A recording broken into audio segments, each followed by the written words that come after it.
Bonsoir à toutes et à tous.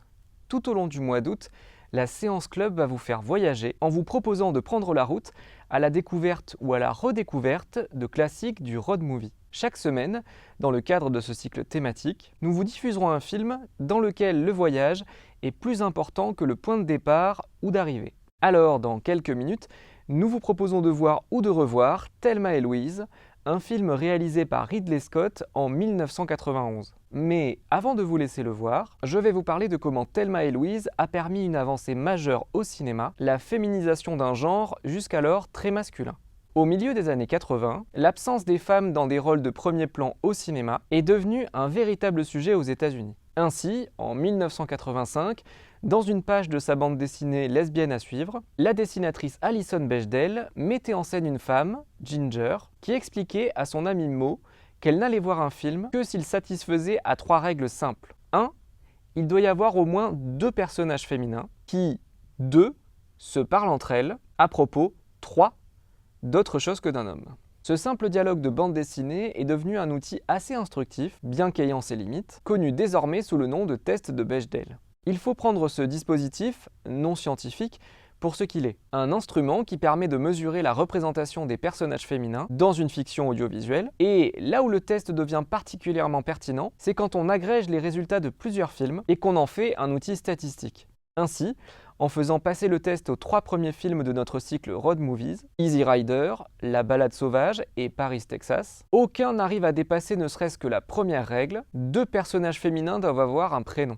Avant Thelma et Louise, on voyait bien parfois des femmes dans des travelogues ou des road movies, mais la plupart du temps, quand un personnage féminin apparaissait, il correspondait à l'un des critères suivants. Une femme sur la route, ça ne pouvait être qu'un rêve, comme Dorothy dans Le Magicien d'Oz de Victor Fleming en 1939. Une femme sur la route, elle était presque toujours nécessairement accompagnée d'un homme, comme Ellie dans New York-Miami de Frank Capra en 1940. Une femme sur la route, qui rejoignait un groupe d'hommes, était souvent l'élément perturbateur de l'équilibre masculin, comme le personnage de La Fille, parce que c'est bien son nom, dans Macadam à 2 voix de Monte Hellman en 1971. Une femme sur la route, si elle voulait voyager seule, devait se déguiser en homme, comme le personnage de Sally dans Les Enfants de la crise de William A. Wellman en 1933. Une femme sur la route, si elle voyageait seule et qu'elle voulait garder son apparence féminine, elle devait forcément avoir pour but de rencontrer un homme, comme tous les personnages féminins de Convoi de femmes, un autre film de William A. Wellman réalisé en 1951.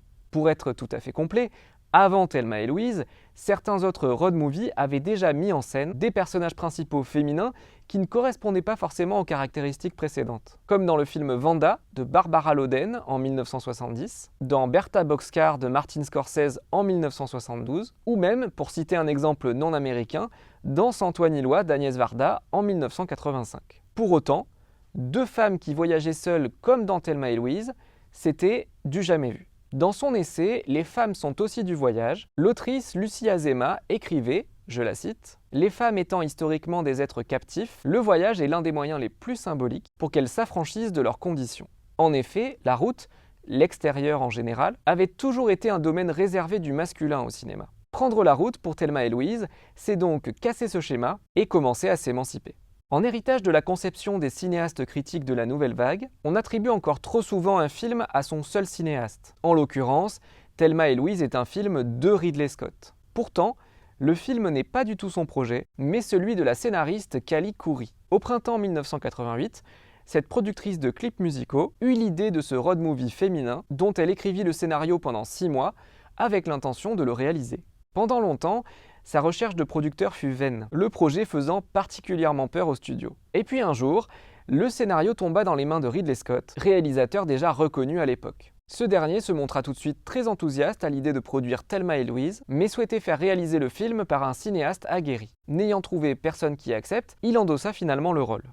Le tournage se déroula ainsi à l'été 1990, et le film eut l'honneur d'être présenté en clôture du Festival de Cannes l'année suivante. À sa sortie, Le film a recueilli des éloges de beaucoup de femmes qui le trouvèrent libérateur, cathartique, assez réaliste sur ce qu'elles ressentaient dans leur vie quotidienne, mais il a subi aussi des mots assez durs de la part d'hommes pour condamner, je cite, un hymne à la violence et un film au thème fascisant, selon John Leo du magazine US News et World Report, ou alors un film considéré comme, je cite encore, dégradant, avec des stéréotypes masculins pathétiques, selon Richard Johnson du New York Daily News.